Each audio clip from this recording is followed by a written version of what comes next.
Daniel Guéraud, qui était directeur du GANIL de 95 à 2000. Et messieurs les secrétaires généraux, mes chers collègues,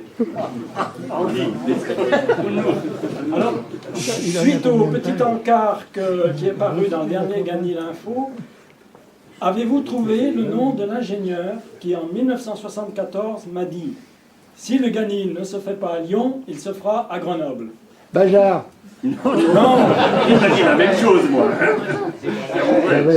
C'est Chabert. Bravo.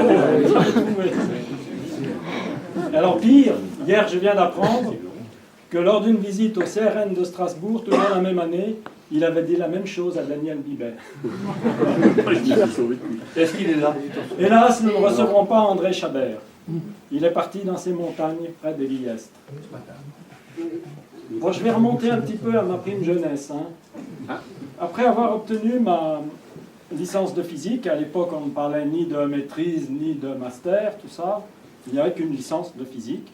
Je me suis inscrit à un DEA d'électronique et je m'étais retrouvé dans un sous-sol crasseux de l'ancienne fac de Lyon, le long du chemin de fer Claude Bernard, le long des quais du Rhône, à étudier un circuit oscillant à quartz. Et puis un jour, un camarade stéphanois comme moi, il est venu me voir et il m'a dit « Nom de chien, reste pas ici, viens en physique nucléaire, tu verras là-bas, les locaux sont tout neufs. » Et c'est ce que j'ai fait. Et finalement, j'ai préparé un DEA d'instrumentation nucléaire, de construction, option accélérateur, avec comme prof André Chabert. J'ai eu la chance d'être pris comme étudiant d'été, là, comme l'a dit Sidney, au CERN, pour préparer mon mémoire de DEA. Je ne gourre pas de page. C'est le Il est en retraite, il prend son Bon, temps. c'est encore à cause d'André Chabert que j'ai connu, Tu peux pas le voir. j'ai connu mon épouse Dominique, car il m'avait invité à Caen à un bal pour étudiants étrangers. auquel Dominique avait été invité par une copine. Vous étiez tous les deux étrangers. Étrangers aux étudiants étrangers. Et bon, il faut rappeler que tout à fait au début du GANIL, en 1976, le tout jeune groupe GANIL avait squatté les dortoirs des filles du lycée féminin Fresnel. Et Dominique avait été pensionnaire dans ce lycée. Oh, c'est beau. Tout s'explique. Ah ouais. Il faut dire qu'elle aussi, son père avait été muté en 1967 de la 7e à Suresnes à la nouvelle usine de Blainville à Hervé. Elle a grandi depuis. Et Elle a bien grandi. avec Pierre Mandrillon et son épouse, nous avons fait un pot de naissance commun pour nos deux enfants, Fabien Mandrillon et Hélène. On retrouve l'économie du N2P3. Quoi. Et je crois qu'on a été, peut-être aussi Bajard a eu un fils à ce Non, moment. non, pas lui. Non, pas lui. Pas lui. Non. C'était déjà une équipe. Voilà. Bon, mon travail, c'était toujours le calcul de l'optique des lignes de faisceau, sous la direction de René Beck, que nous ne recevrons pas aujourd'hui, puisqu'il reste dans son Alsace natale à Colmar. Donc, bon, j'ai développé les fameux codes de calcul dont Franck a si bien parlé, et vous aussi. Il a parlé de quoi là-dessus? Il a même réussi à simuler la vitesse des ions. Alors, il y a eu aussi un code de calcul pour les inflecteurs. Ça, c'était quelque chose qui nous a occupé, Beck, Rico et moi. Alors voilà, vous voyez, un inflecteur, ce sont deux électrodes magiques qui vous permettent de faire passer un faisceau de vertical qui arrive d'en haut dans le plan médian du cyclotron. Alors, Antoine, qui qui me charriait en disant tu calcules l'angle alpha jusqu'à 8 heures du soir avec Rico, eh bien ici il se trompe parce qu'il y avait aussi l'angle. Il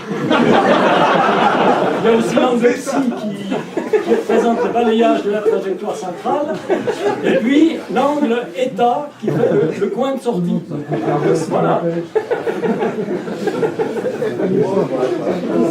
Remarquez, Franck, lui, il a trouvé ce qu'il fallait pour simuler les repères, quoi, pour montrer qu'on passait d'un repère vertical et hop, on se retrouvait dans le plan médian comme par miracle.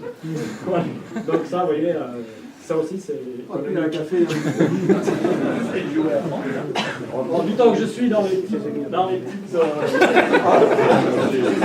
je vais sortir ça de cet instrument de mon collègue, de mon ancien patron Beck. Il avait tellement confiance en les magnéticiens pour le sens du champ dans les aimants qu'il avait mis une pile ici et puis il mettait cette bobine dans l'entrefer pour voir si c'était reçu.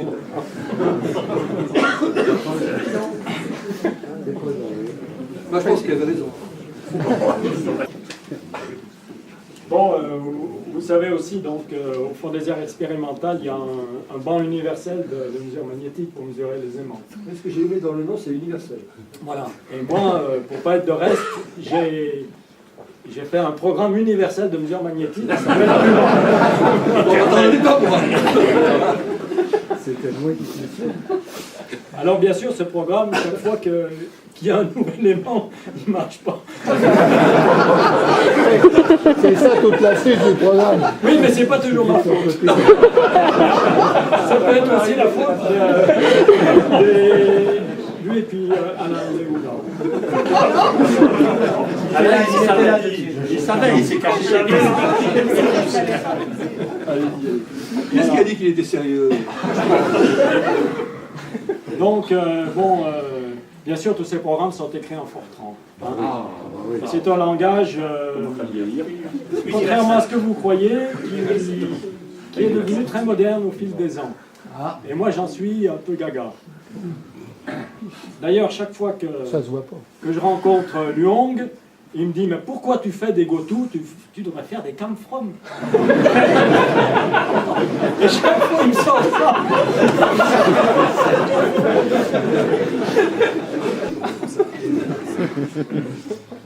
Pour être un peu plus général, bien que dans ma carrière, j'ai jamais eu à faire de cours, ça s'est trouvé comme ça. Sauf à l'armée, il m'avait fait faire NBC, des cours NBC quand je faisais mes classes. Mais j'ai quand même à cœur d'expliquer un peu aux gens l'optique que j'ai un peu apprise au CERN et à Genling. Et puis, ce qui est peut-être un peu particulier par rapport à beaucoup d'autres, c'est que depuis mon rapport de DEA jusqu'à maintenant, je n'ai pas quitté la dynamique de faisceau. Voilà. Et elles non plus. Elle non plus. Donc me voici donc, dans quelques jours, enfin à la fin de l'année, officiellement à la retraite.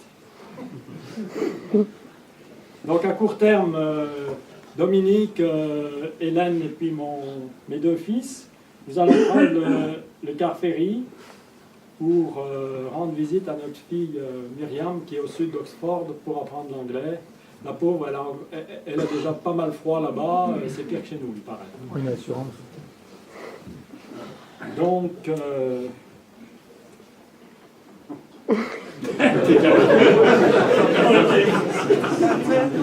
oui, alors je voulais quand même vous dire que, bon, je ne tiens pas à reprendre une activité après ma retraite, mais si vraiment les gens sont coincés parce que...